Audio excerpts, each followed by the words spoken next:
All right, welcome back. Welcome back. We're back at it with the boys. See, I'm taking, Gabe's spot. It's my turn.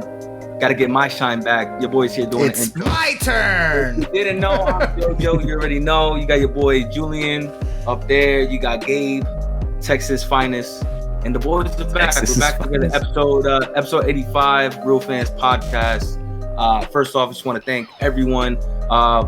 For the views, for the listens, tuning in to what we have to say. We're just a regular group of guys who like to talk shit about sports, right? What I guys a little say. updated, you know what I mean? Excluding Julian, he likes his two sports, he sticks to the side. But like Gabe and I, we're more open to everything. We like to discuss, all the sports for all the fans. What? Real Fans I think I'm a fan of more sports than you are, JoJo. Just because he has 20 soccer teams, he says he's a real sports fan. Listen, I don't know. Julian represents 5 different cities, 4 different countries. You know what? Of sports.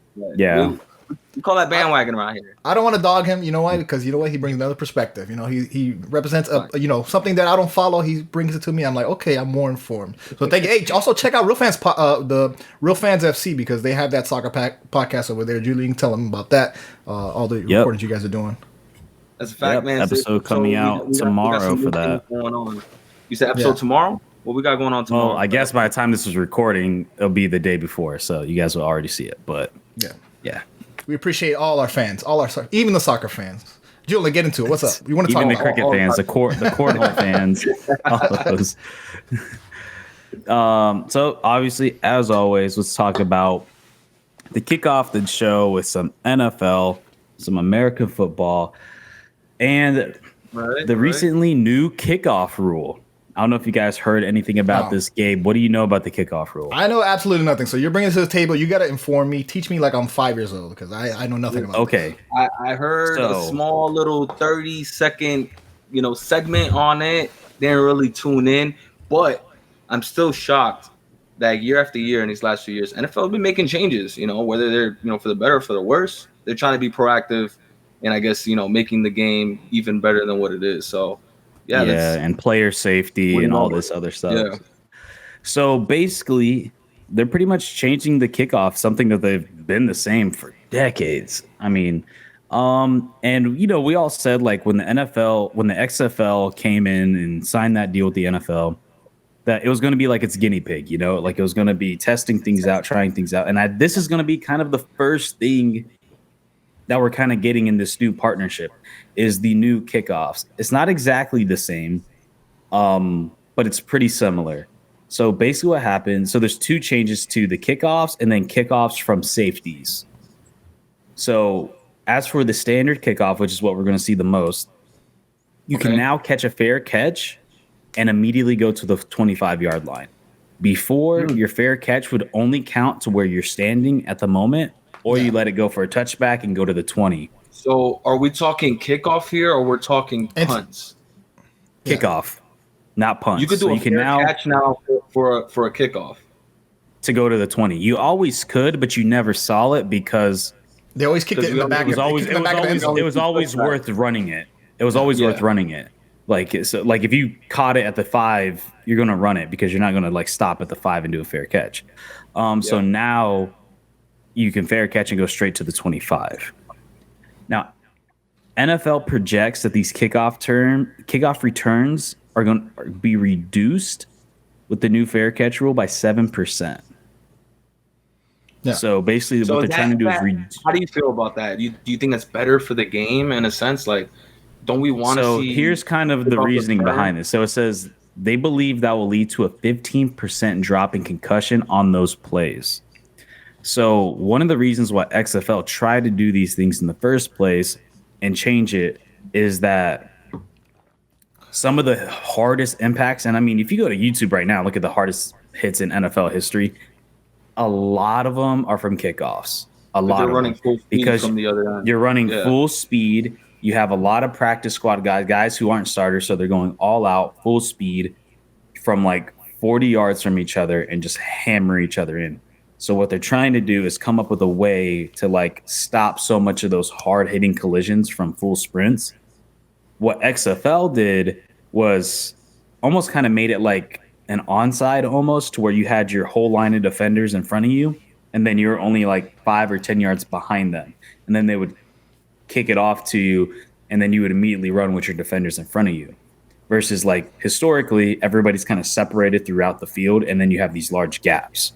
So they're trying to like eliminate the gaps and eliminate so much. Like it's a little bit more they kind of turned it more to in like a running back running from like the I formation instead of like, these big open gaps running down the middle.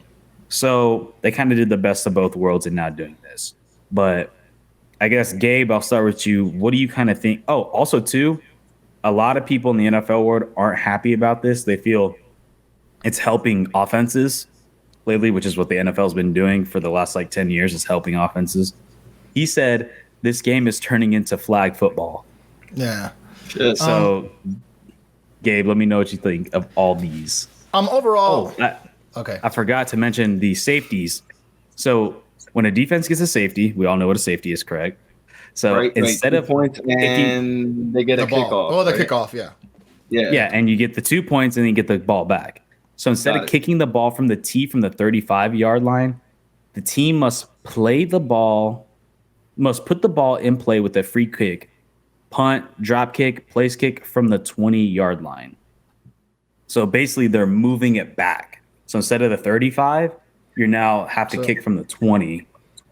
So it's getting the team who got the safety they're rewarding more to the defense who got that safety. Okay. All right. Overall, let's talk about this kickoff rule. I mean, in general, I felt like they've been trying to make the game safer. If you notice, they did move the ball. Like they did move where the kickoff started. And if you watch the games in the past couple of years, every time there's a kickoff, they're booting it in the back of the end zone. So it's not even like a play. Like it's not even like, maybe an off chance. As long as the kicker doesn't go too far left or too far right, it's generally going to be a touchback anyways, regardless. So the fact that they're changing it, obviously, I mean, it's good for player safety. As far as action on the field, I think it's kind of a wasted play to me, honestly. Like it's just kind of, we see him kick off, it goes in the back of the end zone, they go to commercial. It's like a 3-minute span where like, okay, now we know, once a team scores a touchdown, does a kickoff, it's going to be, there's like a lull in the gameplay. So as far as player safety, I think it's excellent. As far as like action that you want to see in the game, I mean, it's just going to be kind of more of the same, I guess. I do like you mentioned with the safety touchback. I do like that. I think that causes more action. It's like, if you're the defense, it's rewarding defense more, right? If you push them back and you actually tackle them in the end zone, you get rewarded with points and the ball, because 2 points compared to if the team scores 6 points. I think that's pretty fair. It makes it exciting, right? It's gonna reward really good defenses, and it's gonna force offenses, the quarterback, to like get rid of the ball, make some plays, do something, because you don't want to get stuck in the back of the end zone like that. So overall, I'm pretty cool with it in general. As far as like like I said, the kickoffs, it's like just gonna be more of the same. I don't think it's gonna be anything dynamic. It's just gonna be something new, that we have to get used to, but. More of the same. I don't know, Jojo, how you feel in general about these new rules. Yes, I mean, I just got a follow-up question. I actually forgot. So when you get a touchback, right, where do they put you, on the 20 or the 30? They put you on the 20, but now it's going to be the 25, apparently, to the new rules. So even for touchback, it's going to be 25, or it's just a fair catch? Well, that's the thing. I don't know. It doesn't 25. Say. It says for a fair catch. I don't know if it's 20 for a touchback. Yeah. I'm assuming from what I've just read, it's just the fair catch. No. Because it kind of makes sense. You want to reward the kicker for getting a touchback. So, like, if you're giving them more yardage, because it's a good thing for a kicker to get a touchback, because you're limiting the ability for them. They don't hit the ball, right? You can't, if the ball's not in the, But they can do that every play if they really wanted to avoid a fair catch. Then they'll just, sometimes, don't you think it'll increase touchbacks? Sometimes it just doesn't happen. I mean, I think most of the time kickers try to go for touchbacks. And sometimes it just doesn't work out. I feel like they. To win I didn't know that. I didn't know they try it. I thought they always tried to at least, make a playable ball. I don't know what benefits the team more, right? Because then what's the point? Because if you make a playable ball, you're limited. You're giving the opportunity for the other receiving team to go past the 20. Versus if you get that I understand, 20. But I just thought it's part of the game to like put the ball in play. Like so, then I feel like if you're gonna put the ball in play. And, they're able to do a fair catch, and that brings them even closer every play. Like if they don't want to risk, or if they can't analyze the field or where players are, versus a touchback, which is only 20.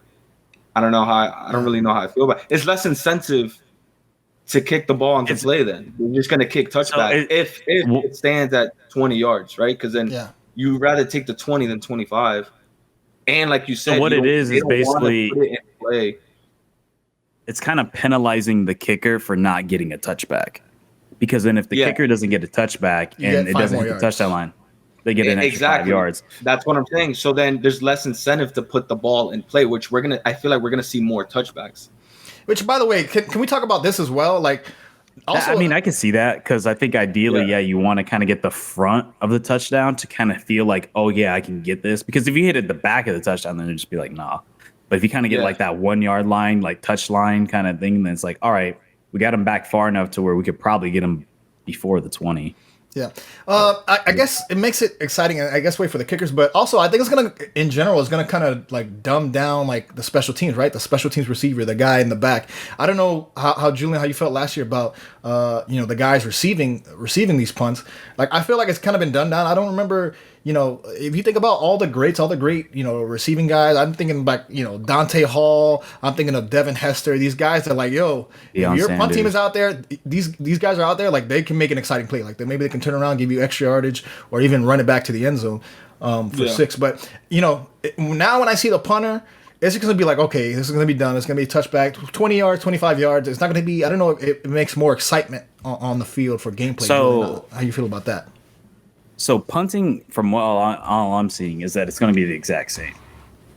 It's kickoffs that are going to be weird. So for me, like, I agree with you. I think it does hurt like special team like returners. But I mean, at the same time, I think a lot of people expect more out of returners when it comes to like punt returns. You're going to see, just due to the nature of how the play is, like you're going to get more punt returns than you are kickoff returns. Yeah. I think there's going to be a lot more flack and pressure on returners, though, because, man, if you try to go for it and then you don't get to the 25, it's going to be, you're going to get a lot of shit. And it's going to be, versus like before, it's like, all right, you got to go no matter what. Like, it doesn't matter. Now it's like you're kind of putting that decision, like, say if a returner picks it up at the touchdown line or just past it, it's like, does he let that go? Does he? It's a little bit more. It's another element to think about as a returner, because now it's like, all right, do I just catch this? Do I go for it?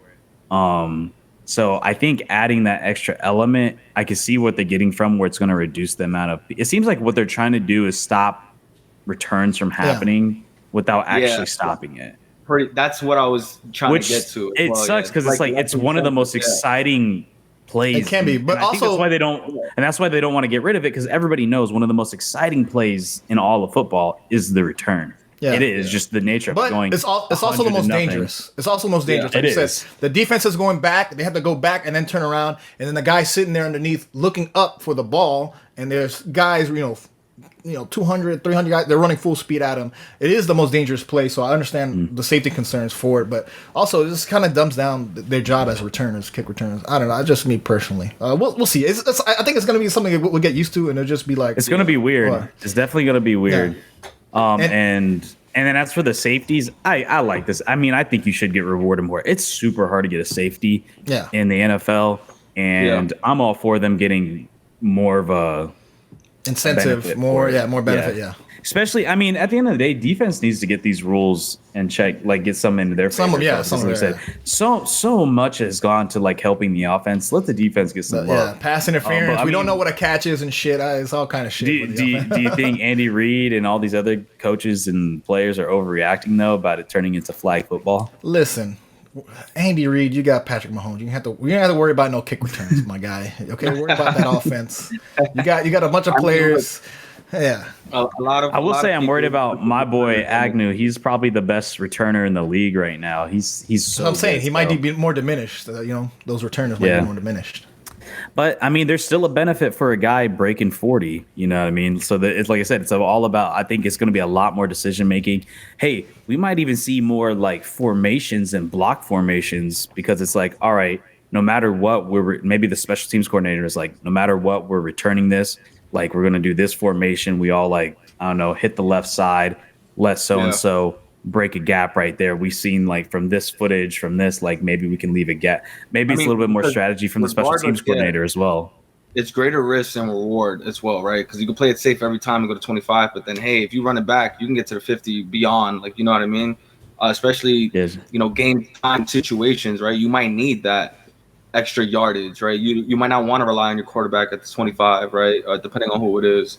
I've always thought that's the most nerve-wracking is like looking up, trying to catch it and spot the ball, but then also looking in front of you, looking up and down, up and down, up and down, seeing if somebody's coming at you, and like kind of like visioning. Like it's fucking tough, man, to be a return. That's why how you gonna make that decision on the spot now? Now in your head, you're like, yo, should I call like, a fair catch? Like, you don't know. That's why I think the coordinators might come in more like blocking formations. Like, I know there always was that, but like maybe there's going to get a little bit more creative with it, knowing like no matter what, like, look, we're down, we need to get yardage here, we're running out of time, like we can't do a fair catch, or I don't know. Yeah, we'll see. But we'll see. Yo, let's talk about, because it's summertime, JoJo. I know you want to talk a little bit about MLB. We have, sometimes you haven't been on here a lot and we never get a chance to. So let's talk about MLB real quick and what's going on in the baseball season.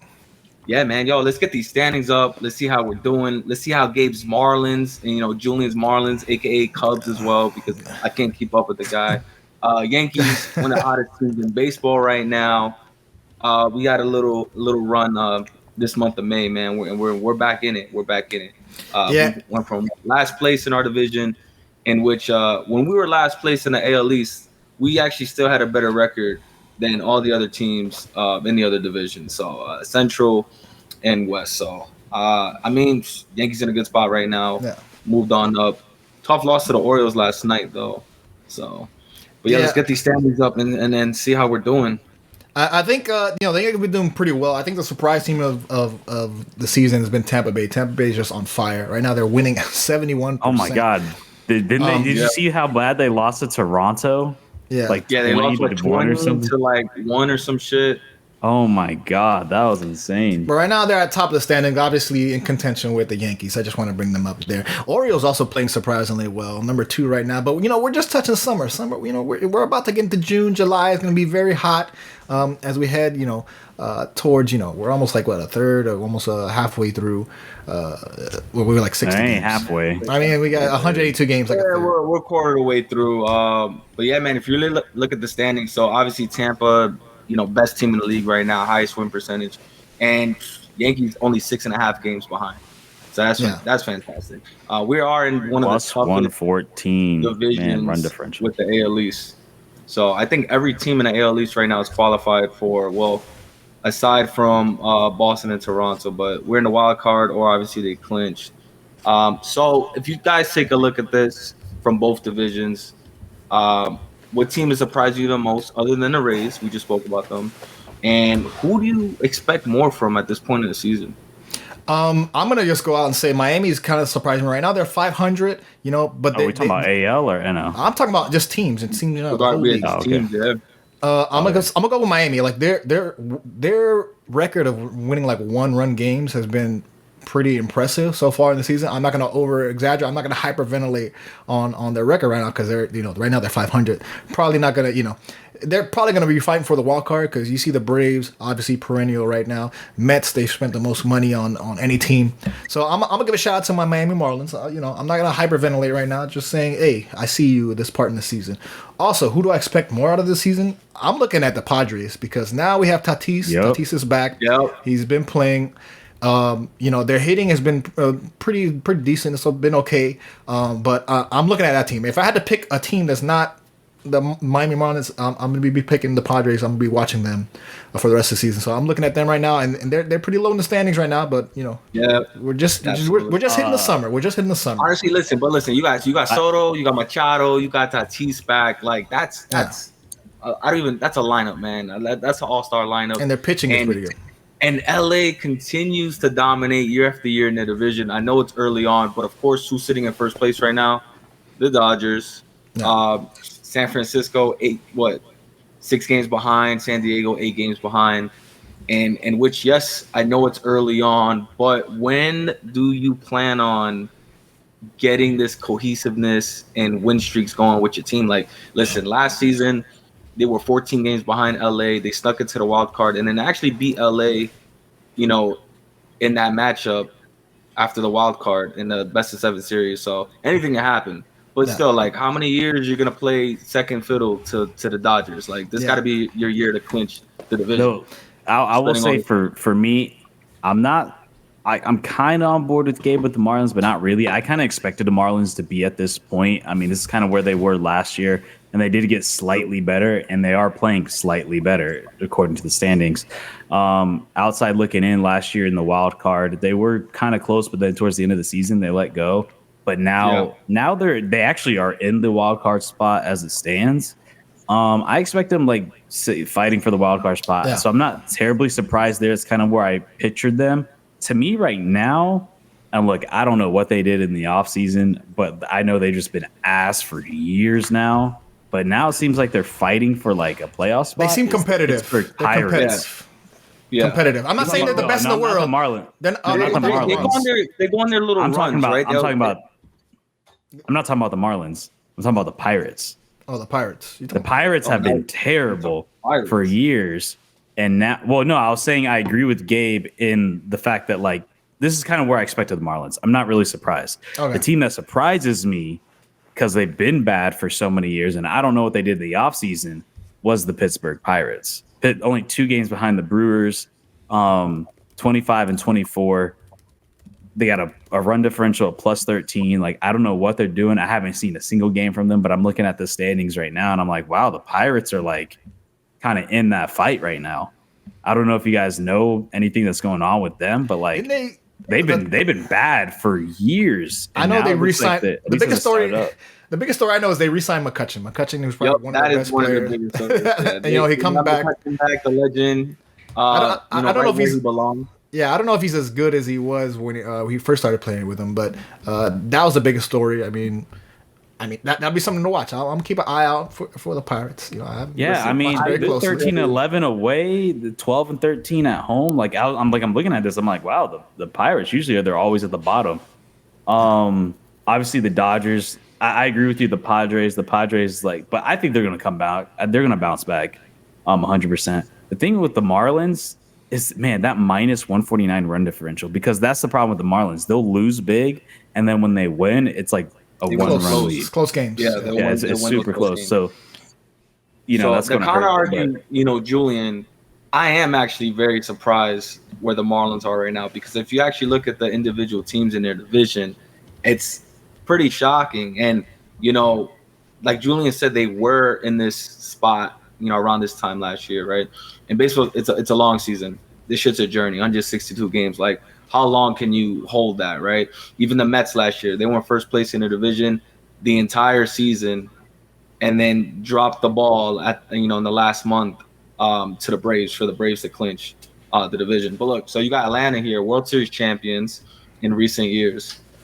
Phillies literally just made it to the World Series last year. They're underplaying right now, and they got some injuries. Washington, World Series champions in the last couple of years. And then, of course, you have the Mets, who's been, pretty consistent the last couple of years. Had huge signings this year. I got some pitchers. You got young talent. Underperforming. You got Alonso. You got Lindor. Yeah, they are definitely underperforming. So Verlander. I am surprised that the Marlins are in this spot right now, because it could actually be a lot worse. But now the question is sustainability. How long can they hold this, right? Yeah. You're going to have to, be consistent and, not only rely on these close games, but like you can't just give up all these runs as well. Like something's got to give with their pitching if you really want to succeed and make the wild card. But I'm pleasantly surprised. I'm actually glad they're there right now. But again, how long can they hold it, right? Because some of these other veteran teams that have World Series titles, they might pick it up in the second half of the season. And, that 500 record could slip just like that. So that's what I'm looking at. Hopefully they can make the playoffs. I don't count the COVID year. I still believe they have not made a proper playoff since 2003. So they need to get it. So they need to, because I'm not counting COVID. They expanded. It was short season. I want to see them make a proper playoff, because they haven't done so. And literally, this is now the 20th season. So they need to do it. And we forgot to mention it. Did you guys see the new Cincinnati Reds new logo? No, I have not seen. Can you New pull it up? Ram Yeah, I'm not sure. Did they Neither of you guys saw rebrand, or this? is that just their City Connect? It's a new uniforms? logo. Because those uniforms are really dope. It is a brand new logo, from what I understand. So they rebranded. Okay, pull it up for the fans to see. I have the old one, the one with the baseball head. I know that one. Yeah, I mean, and you gotta they pull it swapped up. over to see their new jerseys are fire. The City Connect, it's like all black with a red pinstripe going down.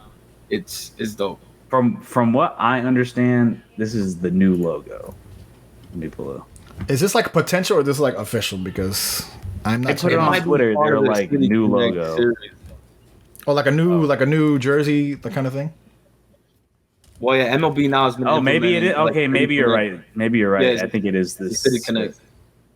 Yeah. Well, because when I read it, that shit just said new logo. So I'm like, oh shit, they're just like. Oh yeah, I've seen the city. Yeah, the Cincy one. I like the text. Yeah, I figured. It's on like I didn't hear any news on them going a complete rebranding. Let's say like the Marlins like last few years. They right? should, bro. This looks so much better. I like the font. I mean, the font. Look at the Orioles. So Yeah, if you want to pull up the Baltimore Orioles, they actually just dropped their City Connect uniforms. It's pretty simple. It's clean. But I really like it. Nice aesthetic. Yeah, I mean, they should like honestly. The Sugar Canes, right? The Marlins Sugar Canes. That's their City Connect, jersey, right? The red ones with the little crown on top. Obviously, it's a new logo, but it's not like their official. It's not their official logo. Yeah, I just put the link in the chat there. If you want to see everyone, SB Nation did a story on it. Do I have to pull it up? Oh, okay.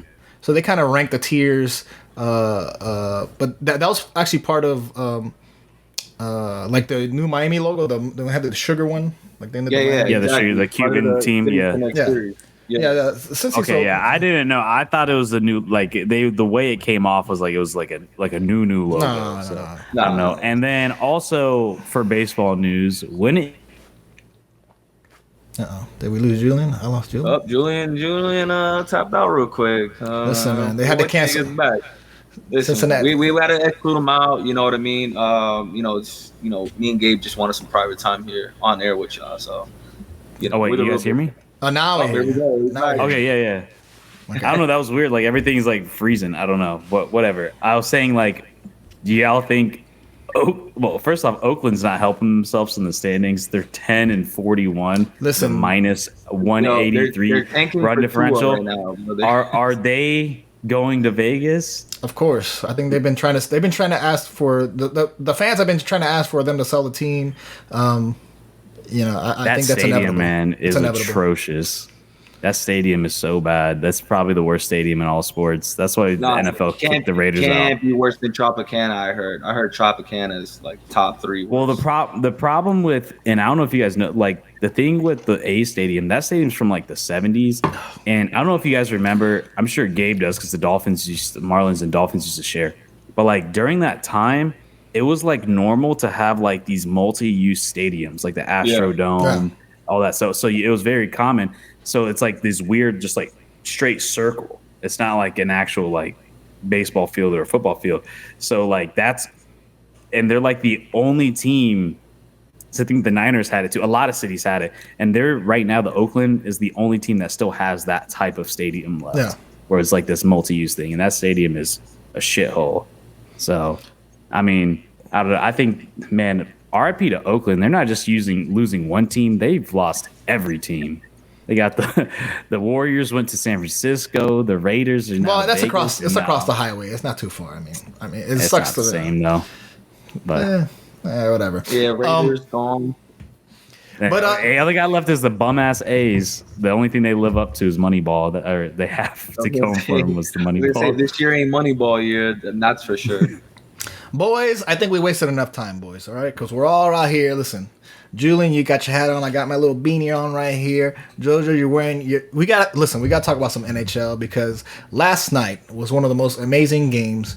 Game 4, Carolina. Listen, I got the Rats. The Rats are here, boys. We got the Rats here. The Rats are out tonight. The Rats are out tonight. Gabe is ready. Boys, let's talk about what the greatest runs right now. Gabe bought him to throw him in his yard. He's like, Listen, I remember this as a small kid. All right, I was playing by the last time the Florida Panthers were in a playoff. I was playing Little League, and I had a friend on there. His name was Luis. His dad owned a bakery, and his dad had season tickets to Panthers games. I remember going to my first Panthers game, and I remember I didn't know anything about hockey. I wasn't a fan of hockey. I just went and fucking we won the game, and people were throwing the rats. I'm like, oh, this is fucking exciting. This is so much fun. So that's back, 95, 96. I was a small but a wee boy. Man, weren't they playing in the Miami Arena back then? Yeah, Miami Arena. Shit. So they weren't even in Broward yet. That was when they were actually playing in the Miami Arena, the old They're Miami. Miami Arena. Yep. Damn. Yes, they were. And boys, Game's old. what a playoff Miami run! Panthers, the Miami Panthers. I've been watching this season, and they've been playing. It was tough because, this is probably the best run of Florida Panthers like in a while. The last like 3-4 years have been like pretty exciting, like pretty like not that they're really great. Season. Not that they're great. Yeah, not that they're great, but like they're competitive. Like, oh shit, we might have a chance like to go to the playoffs. Because the biggest thing is like, they barely get into, or they don't get into the playoffs, and if they do, they always lose the first round. And obviously we have the big rival with Tampa, bouncing us twice, 2-3 times. They win a championship, all this shit. But this year, man, has been so special. The fact that they, we get in that wild card spot, we get in that last spot, 8th seed, whatever you want to call it. And the first team we play is a fucking Boston Bruins. Okay, the best season record in the history of the goddamn sport. Fucking, they have the most wins. Teams in history. We're playing 93 Bulls, 72 wins in a season. For to have them in the first series, right? Perfect Dolphins, 17-0.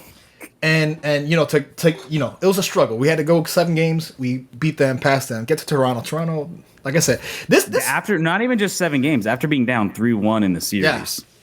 Wait. They were down 3-1 that first round. They were down 3-1 in the series. Shit. So and Toronto out here chanting, "We want Florida, we want Florida," because they go be in their winter homes, and then they get smoked. Had to refuse to sell them tickets. Then they get smoked in a 5-game series. Should have been 4. By the way, and then I was gonna say, JoJo, this shit has been parallel. Like the Heat run and the Panthers run have been pretty much the same, right? We faced the Bucks. Bucks one of the best teams. Everybody expects them. Boston is Boston Bruins, the biggest team, best team. Everybody expects them to go demolish them. Then Toronto. Toronto's like the Knicks, dude. Toronto, this gas. It's all gas. Like the Knicks. It's all gas. It's all talk. famous Canadian team. All talk. They've been a long team. Literally the Knicks. Literally the Knicks. So this run of Heat Panthers has been parallel. But then obviously we faced the Carolina Hurricanes, and they're a really good team. They've been really good for a while. They have very known for like a tough defense. And the fact that we came out with the sweep, it was a fucking tough ass series, man. This was a tough ass game. It was a series like I expected this to be a long, like 6 or 7. I expected to go long. The fact that they swept is fucking amazing. We're in the finals. Yeah. Julian, I'll go to you, Julian, because you were watching the game. I missed the second quarter, but I jumped back in the third. Julian, talk about the whole game 4 and talk about the whole run of these Florida Panthers. Damn. No, man, yeah. I mean, the Boston Bruins, like when they're down 3-1, I'm like, well, that's it. They came through. Tough games. This Panthers, what saved them was literally winning away. Like those away wins have been huge. They are, I think, they're 11-1 in the last 12 playoff games. 11-1 between 5-game series and against Toronto, and now a full sweep. So to me, they're the favorites to win it all. You beat literally one of the best teams in the history of the NHL in the Boston Bruins. Everybody wrote Panthers off. They're a regular season team. They haven't done nothing in the playoffs since the 90s. Now we're going back to the Stanley Cup for the first time since 96. It's a crazy run. It's almost unbelievable. You know what I mean? Like it's parallel to the Heat in a sense, but honestly, it was way more daunting compared to what the Heat had to go through, and way more dominant too at the same time. Because like you look at these teams, like going into this, you're like, oh man, like this is gonna be tough. But the fact that they just came back and they just absolutely dude, You went 3 straight on the Bruins. Oh yeah, Julian. So probably he's lost for words. I never heard Julian lost for words. Like he's 3 shocked. straight on the Bruins, and then to go 5 games. Like it's crazy, man. Like I said, 11 out of 12 games have been won. So to see them back in the cup is crazy. It really is. It's pretty like this could be the first team that I've ever rooted for that's actually won a championship, like an actual like one of my teams. So I'm hoping I break the curse. Yeah. They get it done. I need a team to do it, a professional team to do it. Listen, I'm just happy to be here. Game 4, incredible game. Down to the wire. Hot defensively. Yeah, super hard defensive game. Then Matthew Tkachuk scores a goal. Yeah. 4 seconds left in the game. Everybody thought it was going to OT, and then the score with 4 seconds left. And I mean, every goal in game 4 were beautiful build-ups and beautiful plays. It shows how selfless the team is. There's like very heavy passing, just building these formations. And then I can't leave without talking about my boy, Sergei Bobrovsky. Oh, man. The GOAT. I apologize. The number one cop in town. Gabe was slandering this man's name, and he is having an historic season, a postseason for a goaltender. Absolutely insane. At one point, he had, I think going into game 4, he had 105 shots. Yeah. And 104 of them were saves. Yeah, we haven't talked about the last 105. Insane. 104 saves out of 105. Absolutely ridiculous. And even that one, it wasn't even his fault, honestly. This is the first game. Game 4 was the first one he actually got like actual legitimate goals scored on him. But his run was absolutely ridiculous. His stats, it's one of the best postseasons by a goalkeeper. Long storied career, and now he's coming here in Florida, and he's going to his first Stanley Cup ever. Like absolutely insane. Gabe was flaming this man. Yes, Everybody was trashing on this guy. I was always a Bob believer all regular season and last season. I was like, this guy. Here we go. Now Julian was a believer since the guy got I've always supported Bob. I'm like, yo, Bob is the guy. And he did, and then Barkov came back after being injured in game 3. Shout out to your boy Bob, but let's get into your boy Tkachuk, right? Because in game 1 in this last series, he had the game-winning goal in overtime or whatever, triple overtime. Game 2, he had the game-winning goal in overtime. Game 3, he had the assist for the game-winning goal, and then game 4, he had the game-winning goal. So we're looking at a modern-day MJ on ice. Is this what's going on right now? Yo, he annoys the fuck. He annoys the fuck out of the NHL. People do not like Tkachuk, and I love this guy. Listen, I want to apologize to Tkachuk because when that trade happened, I love Huber. Yes, his family, like that guy was built to play hockey. Yeah. Like his dad played for the Blues. His grandfather played in the NHL. American born. Like he's just a generation. Born. Yeah, born in St. Louis while his dad was playing for the Blues. Like I tell you what, as much as I love Huberdeau, storied Panther player. He helped get the Panthers to the President Trophy last year. But that trade for Huberdeau for Tkachuk, I was skeptical. Was honestly worth it. Skeptical. I mean, everybody was. I mean, Huberdeau was a legend here in Florida. Yeah. So to trade him off for this this season, this season halfway. He got traded. Yeah, halfway. He got traded from the Calgary Flames. He was a part of. And Huberdeau is like, he's like a storied Panthers player. He's always been really good. One of the most high scoring, high assist. He has stat he has the franchise record. Yeah, there you go. He has the franchise record for most goals in Panthers history. He had a really good season. He wasn't really slowing down, but he was getting older. He was getting towards the end 30s. And it was like an end of a contract thing, JoJo, where it's like, we have an aging star. He's been playing very well. You have an aging star, and it's like he has value. And we traded for the younger. Offload him now. Yeah, Tkachuk that's like Bryce Harper leaving, going to the Phillies, and then the Nationals go ahead and go to the World Series. So they got rid of this man, and now the Panthers finally, are getting. After he helped them on so many great seasons, and based on end results, based on the end of the season, Huberdeau had a terrible year this year. A horrible drop off. He didn't have the supporting cast, man. I mean, terrible drop off for Huberdeau. So when that trade happened, I was like, I don't know. But end result, like end of the season, playoff in the middle of playoffs, it was an excellent trade. We had this guy Young. I think he's like in his mid 20s. He might be 23, 25, and we have him locked up for like MVP this year. He might be MVP this year. He might. We have him locked up for 10 years, and like we got him in his prime though. This is like trading for LeBron in his prime. We got a nice guy. Kachuk, I apologize to you. Bobrovsky, I apologize to you. I was done with you. Bobrovsky is like one of the highest paid goalies ever in the history of the NHL, and I was like, yo, I don't see it. The results, I don't see it. But now is in the playoffs, bro. Is big stop Bob. That's what I'm gonna call him. Big stop Bob. He's the number one cop in town. Gabe, did you see that video I sent? That classic Bobrovsky video? Yeah, I saw. Yeah, about the TSN guy, like that classic video. Oh man, the number one Bobrovsky. I apologize. All right, so who's the Panthers' opponent? Well, it's probably going to be Vegas. So right now, they're playing. Yeah, they're playing tonight. Vegas, Dallas. Vegas is probably about to sweep the series right now. Vegas has dominated. Dallas Stars. Yeah, Vegas is gonna. So you're gonna see a Panthers Vegas final. Two warm cities. And Vegas gonna have home ice. They're gonna have home ice. Yeah, because Panthers had the worst record going into the playoffs. We're literally the wild card. We're literally the wild card. We got it. But the path for the Panthers was tougher, and they've proved more. They've looked more dominant, and to me, I think everybody has them as the favorites to win it all. And I think they will. Not having home ice does not matter to this team. Clearly, I mean, you won in Boston in Game 7, one of the hardest places dominant, to play. Best teams ever in the history of the NHL. In Boston, you know what I mean, and won in Toronto, which is also a rabid fan base. So obviously going to Vegas is going to be nothing to them.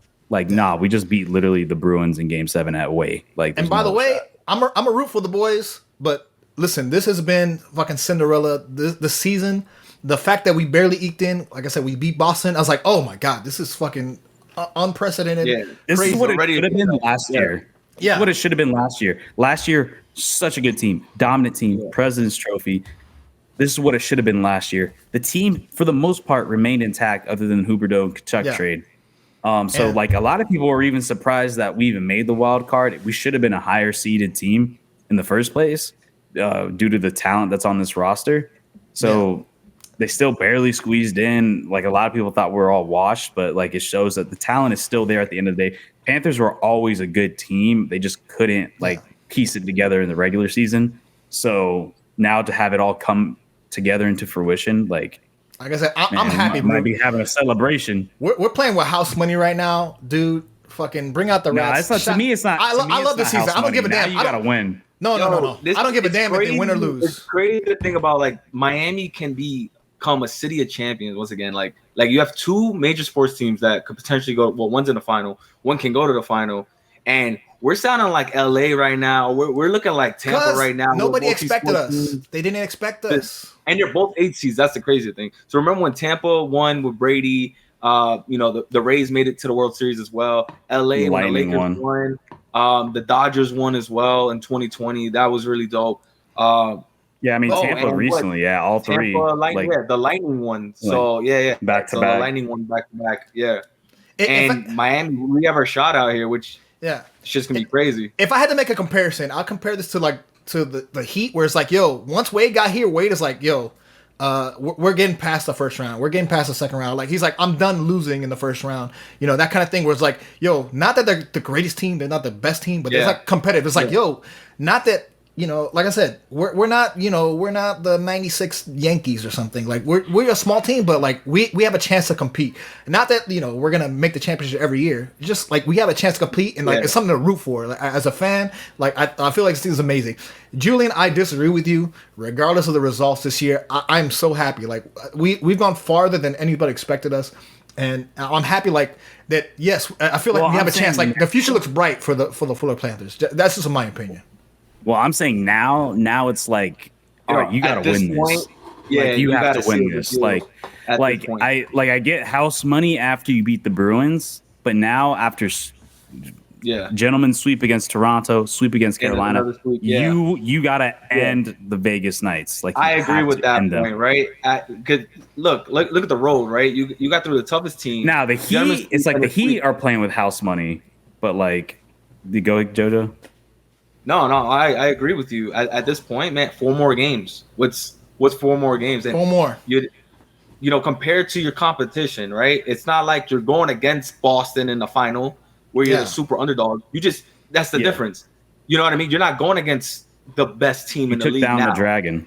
Yeah, so right now, like you gotta finish strong. Like, you gotta seal the deal. Like you don't know if you'll end up back here after this road to success. And that's why I want to be happy. That's why I want to be happy about what we've done so far. You know what I mean? You're trying to live in a moment and not trying to you try to just take it all in and not think of the worst case scenario, right? Because you don't want their season to be ruined, whether win or lose. I feel you on that. Yeah. Take it all in, Gabe. Listen, 4 more games, and you guys are there. Yeah. But now is the chance. This is the best opportunity.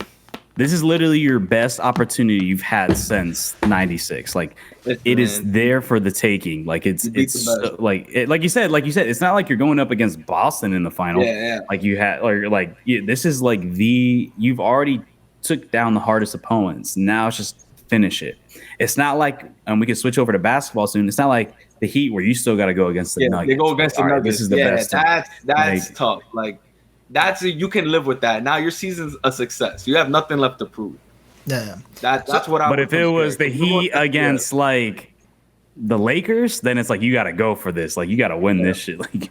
All right, so let's transition over to basketball. You know, obviously we'll see the results of the Vegas. Like I said, Vegas, Dallas, they play tonight. We'll see results. Probably more than likely Vegas, but we'll see. Let's transition to basketball. NBA news. Obviously the Nuggets, they sweep the Lakers. JoJo, I want you. JoJo says he's not a Laker fan. He's a LeBron fan. But hashtag Lagon apparently based on his press conference. So let's talk about your Lakers. Your Lakers seasons. They get bounced, they get swept in 4. And you know what? And on this podcast, nobody gave the Nuggets love. Like I remember doing a preview of like, who we thought. Nobody gave the Nuggets love. We did not predict the Nuggets in the finals. Nobody predicted the Nuggets in the finals. I literally called them number 1 seed frauds. And look, I look like a fool right now. I'm not worried about the Nuggets number 1 seed. Like what the? I never doubted the Nuggets. I don't know where. I didn't think maybe they'd go to the finals, but I never was like, oh, they're going to get bounced like immediately. Like I always thought they were contenders. I thought maybe the Suns can like beat them. Like, but to me, like the Suns were the only team I thought that could actually beat them. They dismantled the Suns, and then none of us expected that. That's when they kind of proved their worth. I'm like, that Suns series is gonna go 6 or 7, right? Easy. And out here slandering my. It could have been in favor of the Suns with KD, D Book, Chris Paul. Of course, Chris Paul gets injured once again. Suns just fired their head coach. Ayton doesn't want to play. Like all this shit going around, like, and hey, Nuggets held it together. And by the way, they dominated. I gave my teams. I thought it was maybe the Lakers, the Suns, or maybe Golden State. Also, I picked Memphis, even though Memphis played Golden State in that series. I picked Memphis as a dark horse. I was like, whoever is coming out of that series, maybe go all the way. So I did not give any Nuggets love. So I'm here to capitulate. I'm here to bow down. I was wrong. We all were wrong. Everybody's wrong. But JoJo, let's talk about your Lakers. Game bounce out and like kind of like comments that LeBron said afterwards. How do you feel about the Lakers going forward, like now after this? Listen, if they can actually keep that core of young guys they acquired right before the deadline, Hachimura, keep Austin Reeves, right, who might be due for a contract. He's nice. Right, you have to keep it together because if you look back, I remember they got rid of a young D'Angelo Russell early on. They got rid of Kuzma, but good. Get rid of Kuzma. Who else did they get rid of that was really young? Guy in New Orleans. He's on New Orleans. Let me look it up. Forgot his name. Anyways, Lonzo early on, they got rid of him, and they were looking promising. The thing is, Lakers is not a patient organization, right? They want to win right now, especially when you have LeBron James. You don't have the luxury to wait. Like you have to win. But I do still feel like. Yes, the season's a failure when you have a LeBron on your team and you don't win the championship. But from their seeding coming into the playoffs, I feel like their playoff run was still somewhat a success. You came in through the play-in game. You beat the 2 seed in the first round. The next round, you go against the defending champs and the Golden State Warriors, who, it's the first time they lost in the playoffs, lost a playoff series, and I don't even know how many series. It was like over 20 series they won in a row to get to the finals every single time. And then you go against the number 1 seed. Obviously, it sucks. You got swept. You didn't even show an ounce of, competition going there. Like, you could have at least gone to 6. You know what I mean? Yeah. So it is a failure in how they ended. You never want to end the season that way. You didn't really put up a fight, or it just showed how good the Nuggets really are. But as far as their run, we remember we were talking last year. They didn't even get into the play-in. It was just bad. It was bad overall. Even how they started this season, they started off like 2-10 and had to fight their way back, right? And in which they did. They were dealing with Russell Westbrook and all these other issues, and and they got to the conference final. So I mean, that's just how I feel about it. It sucks and how they went down. They got swept, but it was a good playoff run. I want to give a shot, man. I'm so happy we don't have to hear. This is like the perfect time of the year where you don't have to hear the word LeBron or They're Cowboys. You're gonna hear about LeBron. Cowboys. You're gonna hear about LeBron regardless. I am Stephen A. Bro, where do they find these stats, dog? Like, where do they find these stats? I saw something. It was like LeBron goes 30 and 5 in the first half or something like that, and then everybody in the comments was like, Jamal Murray did that the night before, the game before, or something like That's that. LA and bias. It wasn't talked about. It's LeBron bias, honestly. It's not just Murray LA. did go. Yeah, Murray did do that. Yes, absolutely. And everybody's like, but yeah, he cooked us, bro. I agree. It's always like everything's, and it's so funny. You read the comments, and everybody's just like another LeBron post, it's always like LeBron or like the Cowboys. Or like something with like Ronaldo, like that, like those are like their 3 big hitters. Like it's always LA thing, man. Always that. To finish Gabe's question, LeBron's comments at the one, he's not retiring. Yeah, he's gonna get this whole retirement tour, and he's gonna jersey swap whatever. Come on, he's a legend. It's 20 years. So he's trying to decide his future. How he's gonna play with his son.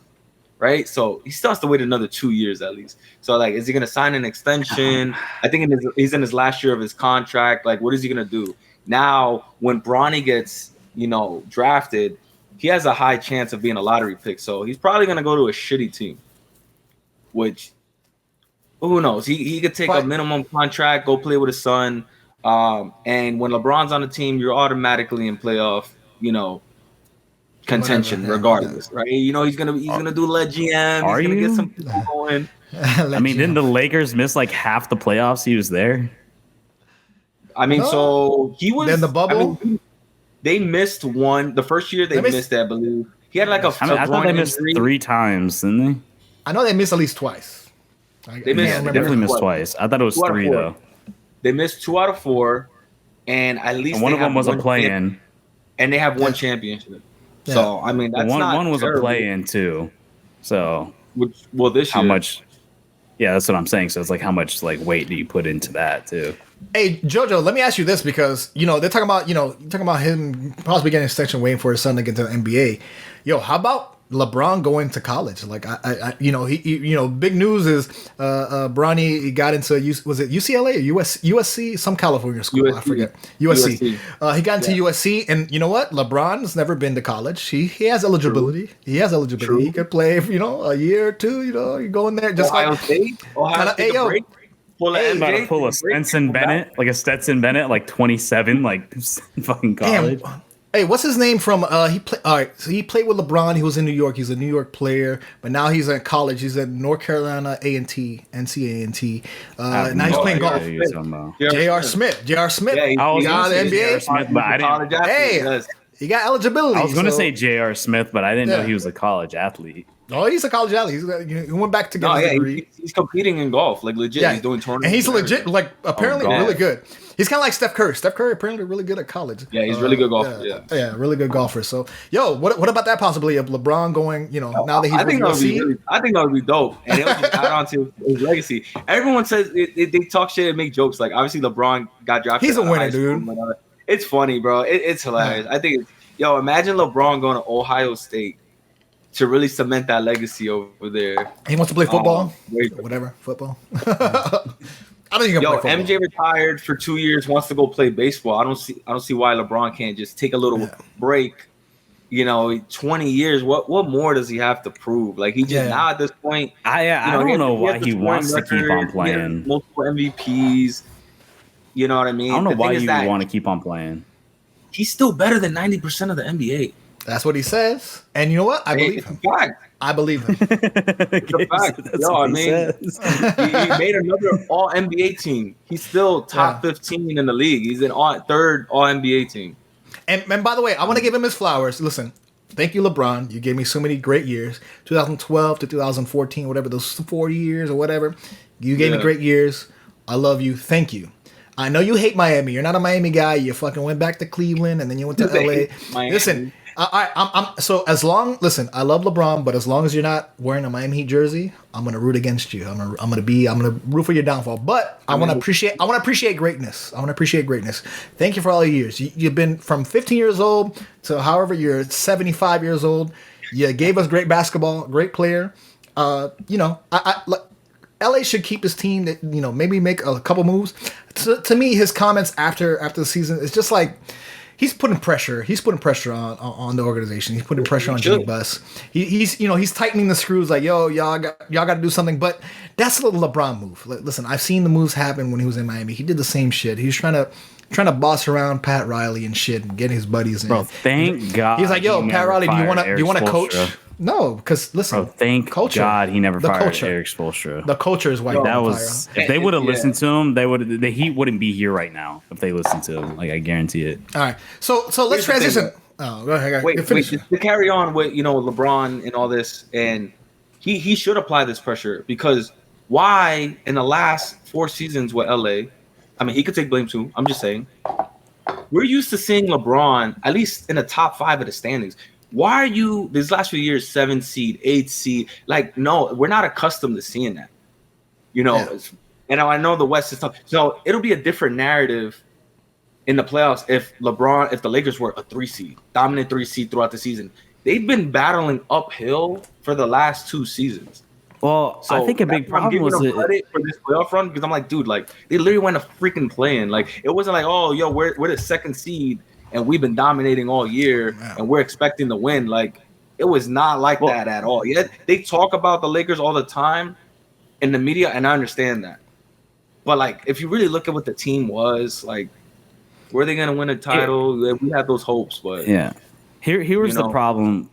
The problem was him going to LA in the first place. He went to LA strictly for the name. The team was not ready to win. He thought he could go there, play GM, and what the Lakers really needed was to rebuild. The Lakers needed to rebuild, bring in young talent, develop new stars. But the problem is he wanted to go there solely for the name, and the team wasn't ready to take him because the team just wasn't there. You had a bunch of bums on that squad that probably aren't even in the NBA anymore, some of them. And it's like you can't just turn a team around overnight like that. Like you still got to have like the foundation there. And the whole 6 seasons he's been there has just been straight patchwork. It's all just like patching it here, patch there, patch there, patch there. And eventually the ship is just going to break apart and sink. Like it's just what it is. I genuinely believe, and I'm curious to get your guys' thoughts on it. I think with the success of the Nuggets and the success of the Celtics and with the Heat, like I think this like we're entering like this new era of like how you build teams now. Because think about the last like big like transfers of like Kyrie, Harden, LeBron, Westbrook. All of those have now like fell through. Like it's not working anymore. Like the whole Nets experience. It works for a little bit. Suns, and then like it works for like you're like a contender for like a season. But now it's like it's no longer like it seems like it's no longer the way to like really go about things. It's all about long-term success. Like the Celtics are going to be good for the next like, I don't know, 3 to 4 years probably because of how they built that squad. We'll see. The Nuggets are going to be good for a while. I mean, it's in the way they play. Like I think the Nuggets in particular and what Jokic has done for that team and all the supporting cast and the way they implement their strategies and their game plans going into it is probably going to forever change the way NBA is played, at least recently. I think we're slowly starting to enter into this new wave because like these are the most successful teams now are the teams that like actually build from the bottom up and like really like fix this shit instead of trying to do patchwork and throwing in a star here and there when it. Well, I mean, real quick, Gabe. Sorry, I know, but I do agree with Julian's saying right now. But in the past, it has kind of worked with LeBron whenever he's gone to a new team. When I say like yes, they're playoff contenders, like yes, they are like finals contenders. He went to the Heat, obviously big three, cool. Went to 4 straight finals. That started it. Yeah. No, the Celtics. Yeah, he left, went to a shitty Cavs team who hasn't touched the playoffs since he left. Had Kyrie, who had no playoff experience since because he never played with LeBron. LeBron got there, 4 straight finals, right? And they leave again, don't make the playoffs once again. It sucks. Like I do agree with the whole Lakers situation, and they didn't go to the playoffs that first year. Guess what? Second year, won a championship. I mean, you're not going to go every single year. But with the other teams building around, free agents, Kevin Durant bouncing around, all these other teams, it's not sustainable. I feel like social media and all this drama is becoming soap opera series with all these superstars bouncing People don't around. I think they're not wanting to deal with it no more. Also, the organization, the owners, they're not being patient. Have you looked at all these head coaches getting fired if they're not winning a championship 1 year? I'm like, what's going on? Like Nash. Meanwhile, look at the Kings. The Kings is a team that like they took their time, they built, and now the Kings. That they have a system. But it's been like 20 years. Your time's gonna come. I'm talking about recently. And also you got bounced in the first round. So really, like you didn't do shit. It's not like you went to the finals. I want to give a shout out. First year of like really kind of like playing well. Yeah, but after 20 years, a team is due to make it. I get what you're saying, but that's I'm not going to use the Kings as an example of trusting the process. It's been like 20 years. No, I'm talking about as of recently. Obviously, the process has changed. Process fails. Try process again. Process fails. This time, process worked. Like it's just like obviously you're going to have to keep on retrying. But I want to give a point to JoJo. I want to hit JoJo's point. Like the Suns team, obviously with the transition of the new owner, right? You have a new owner come in, an owner going out, a new owner coming in. The new owners generally want to spend money. They want to make big moves, make a big splash. Like, yo, we're here. Look at the LA Clippers with the guy from Microsoft, whatever the hell, Ballmer. Obviously they're gonna make big stars and trying to make a big splash. Also, you got to factor in like some guy like KD. He's trying to kind of solidify his legacy, right? Because he's getting towards the end of his, how many years can he be productive towards the end of his year? So, with these big transitions, these big guys, these big name players, you're going to see that, especially going towards the end of the year, correct? That's why you kind of look forward in the NBA to the younger players, right? You look towards your John Morants, you look towards your Jamal Murrays, you look towards because Luka. As the older players get older, the young players still come in. And they want more money too, and they want the money still. And it's like, yo, like you're gonna take like a James Harden right now. You know a team that's like he wants a big contract somewhere, but it's like you're not gonna win a chip. Like it's not gonna happen. Yeah. Well, you leaving every 2 years, like it's not. I don't know. Harden has lost his chance. I can't imagine any team picking up and trying to do that. That's a legitimate contender. Oh man, he's going back to Houston. He's going back to Houston for some bread. I'd be surprised. So, the only team I could see doing it, and this is a team that tried to build through the process, but didn't do a good job at it. So then they resorted to the trying to get stars. Was Dallas? You had Luka. You tried to build around Luka. You tried to build this thing. They tried, didn't work. It was a rental. Try to bring in Kyrie. I knew it was a rental. It was a rental. I knew it. And then the Kyrie thing, everybody knew that shit wasn't going to work. And I wouldn't be surprised. I feel like now the Dallas is starting to get desperate because they're afraid Luka's eventually going to leave.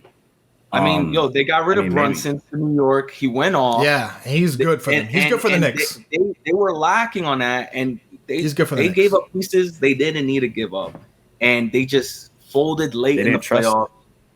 And I don't know, man. Just crunch time came down, Western Conference, and they gave it up. And now They didn't even make the playoffs.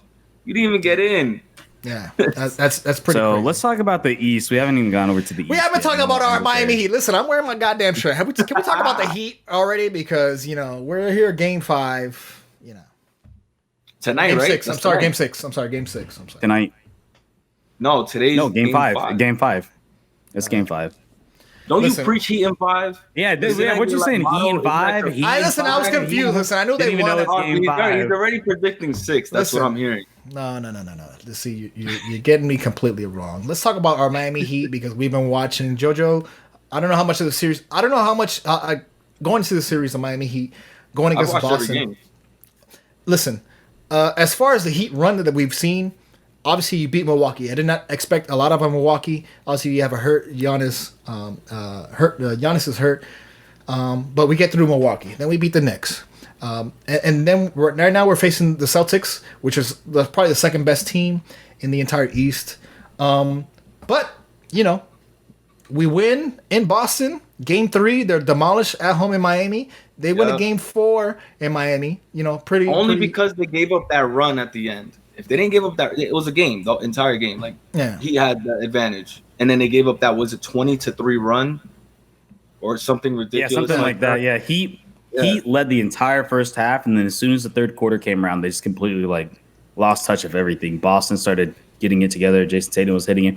They were hitting so many stupid 3-pointers where they're getting blocked. They're not paying. How are they not paying attention that there's players behind them? I think Jason Tatum got 3 blocks from a 3-point shot from coming up from behind. I'm like, bro, stop trying to shoot the 3 so much. Check around you. Make sure there's people around you. There was one where he got blocked from behind. I think it was Robinson. Took a right back, fast break, scores 2 points right there. It's bro, keep your head up. Look around. What are you doing? So right now we're at Game 5 where, Miami's going into Boston. And you know what? Listen, I'm not. You think I'm worried? You think I'm worried about going into Boston? This Boston team who's been so wishy-washy, they're barely 500% at home. With the way they played, Game 3 we demolished them. Game 4 they played well. They shot well. Listen, they shot extremely well. Miami hasn't been, that game 3, Jimmy Butler didn't show up. Game 4, not shooting very well. But Game 5 in Boston, you think I'm actually worried about the Boston Celtics? They're supposed to play tonight. They're playing in a couple hours. You think I'm worried about that? JoJo, I'll go to you. You're a basketball expert. Listen. Basketball expert. Yo, listen. The one thing you never want to do is give a team hope, right? And I'm glad the Heat won the first 2 games in Boston, right? Because then you have that confidence coming into Game 5. We've done this already. Worst case scenario, Boston shows up and actually plays like Boston's supposed to play. Everyone firing on all cylinders, and Heat defense really got to step up. That'll be worst case scenario. If you have guys like Jaylen Brown and Tatum, and they show up the way they closed out the 76ers series, you don't want to see that version of them. That's what you don't want to see. Now, as far as the Miami Heat role players, right? How consistent can you be? This is really the crunch time game. You do not want to go to Game 6. You have to close it out now because Boston's already proven they can win on the road. So if you go to Game 6, it's still not guaranteed.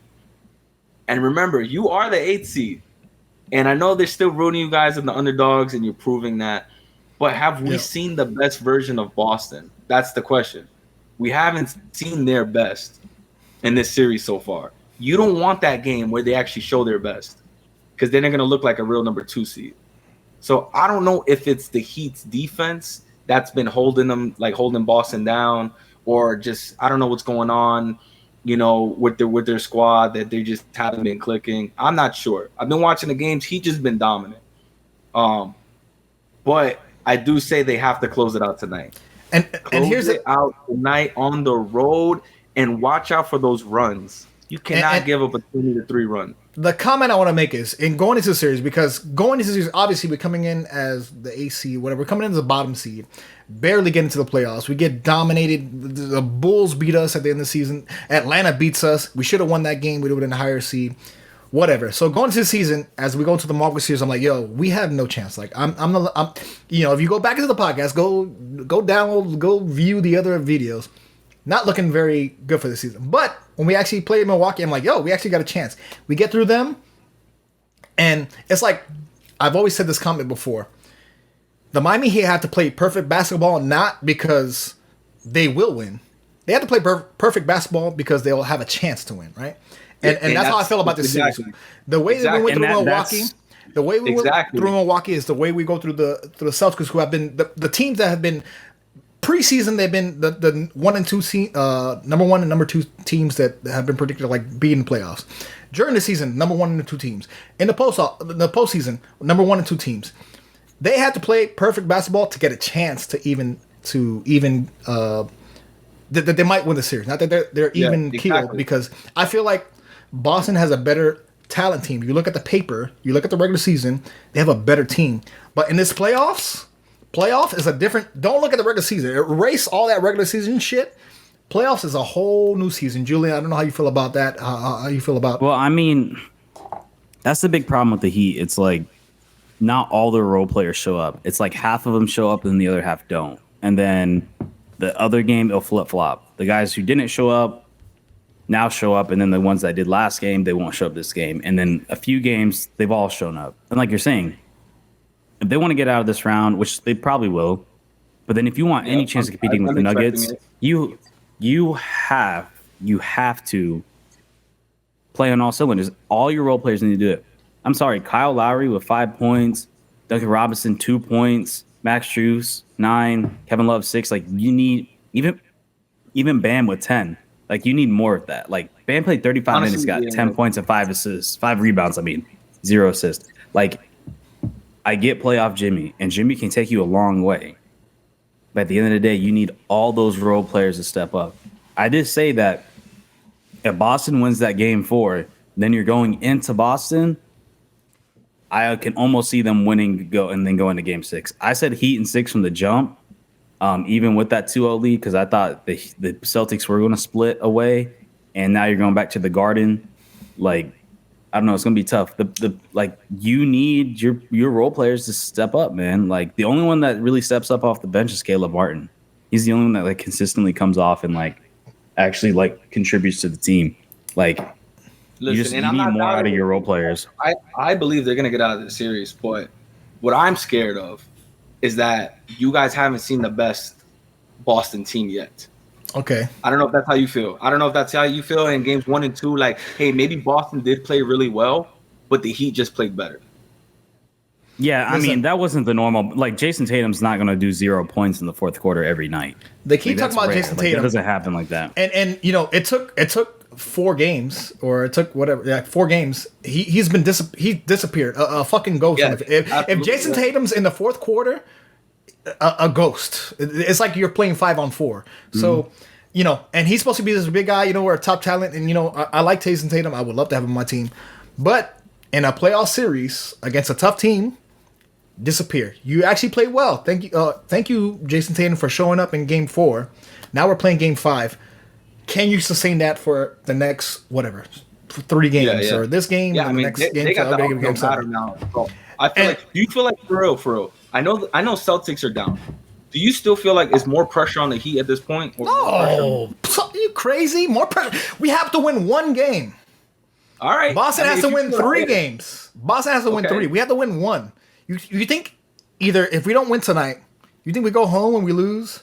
Like, the pressure is not on us. We're not the home team. We're not the favorite. Again, at the beginning of the series, the beginning of the season, Boston was like one or 2. You switch them however you like it. Middle of the season, 1 or 2.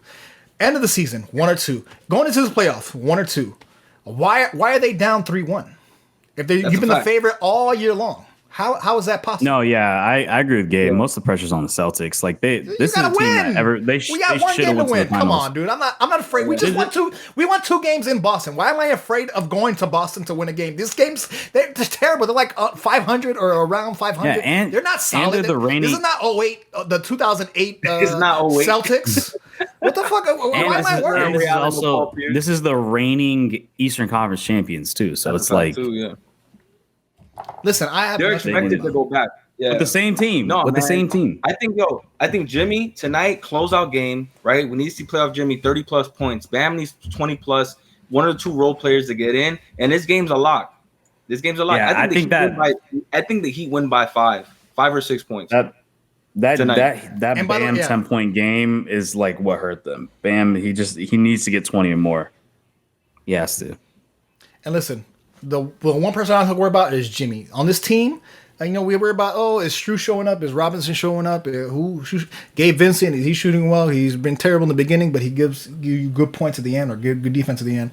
The one person I worry about is Jimmy Butler, and I believe in my heart, Jimmy Butler, playoff Jimmy, okay, Jim VP, is the best player on the court. Do you think Tyler He's the best player on the court. Do you think Tyler Hero would make any difference, or do you think this team's like maybe, the same team? Maybe I don't know. I don't know what his conditioning is with his broken hand or whatever the fuck. I don't know what his condition is, but I'm saying he'll be good off the bench. He'll be good off the bench. If he was this is still like relative. Like you would expect the same thing. Like it. Defensive.